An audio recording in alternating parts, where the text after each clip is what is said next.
Hello， 大家好，今天继续带来李准基主演的年度高分悬疑剧《恶之花》第3集。上集说到，凌晨3点30分醒来的阿珍遇到了从大雨中归来的阿强，阿强谎称自己睡不着，加班去了，结果发现啤酒喝完了，顺道又去买了一些。阿珍的警察天性对阿强全部失灵，轻易就信了。其实先前阿强大部分时间是在审问波哥。阿强检查波哥手机时，发现对方曾发过一篇帖子，波哥在帖子里谎称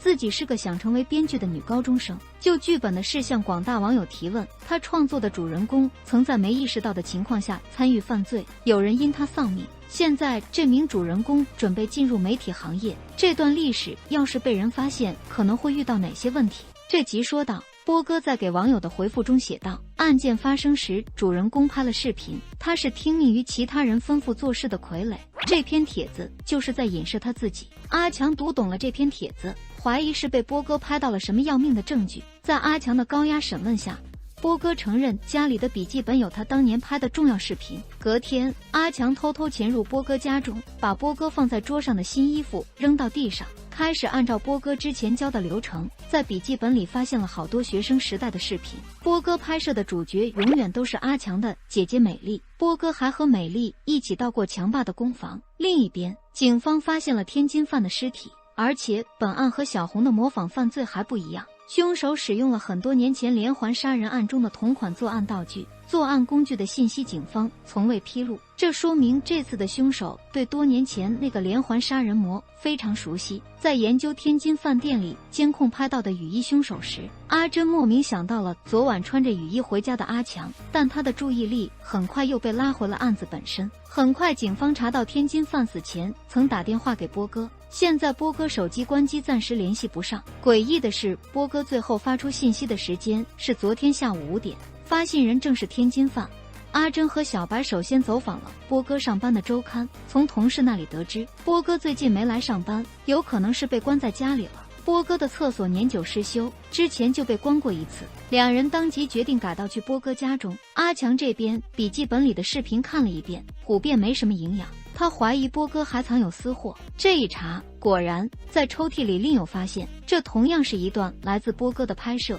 当时波哥、阿强、美丽3人来到强霸幽暗的工房探险，波哥当时还称呼阿强为小舅子。波哥一人进入工房深处拍摄，随后阿强脸色大变，波哥似乎拍到了很爆炸的视频。这时警方也赶到了波哥家中，他们发现挂在门把上的早餐袋里放了2份早餐，这种早餐每天都会配送一次，这意味着要么波哥2天没回家了，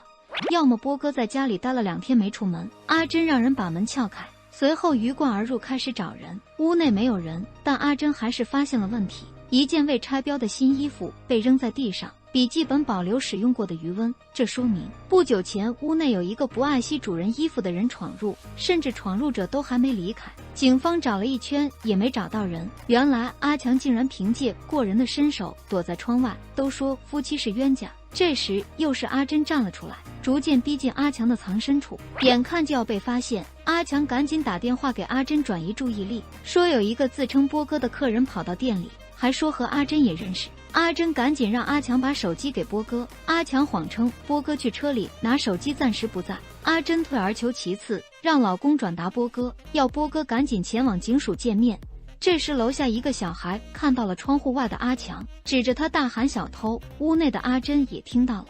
他正要出来查看，阿强赶紧在电话里强调自己生病发烧了，成功引起了阿珍的担心，停下去阳台查看的脚步，再加上小白提醒阿珍破案要紧，最终阿强暂时逃过一劫。接着阿强赶回家中的地下室，没想到波哥竟然偷偷挣脱了束缚，两人大打一架，各有负伤，最终占据上风的阿强放过了波哥。警方正在到处找波哥，阿强让他赶快去警署报道。阿强一点也不担心波哥出卖他，他坦白自己在波哥家中看过那段绝密视频。波哥顿时脸色大变，看起来波哥当年探险强霸的工房时，应该发现了强霸杀人的铁证，至少也是蛛丝马迹，但出于害怕保护美丽，又或者其他原因没有上报，导致强霸继续作案，犯下了更多命案。而这也和波哥发的那篇帖子契合。那个意外参与犯罪导致他人丧命，准备进入媒体行业的主人公正是波哥自己。波哥也怕阿强公布视频，只好乖乖听话与他合作。这时阿珍因为阿强谎称发烧，有些担心，跑回家探病，在店门口遇到了一个街坊邻居，对方询问阿珍阿强最近出了什么事，公房动不动就关门。阿珍这才知道阿强最近经常没有营业，但他这会还是没有多想，急匆匆回家去看阿强，结果正好撞上阿强开门。阿强和波哥两人带伤，阿强编了一个谎话，说他之前不知道波哥和阿珍认识，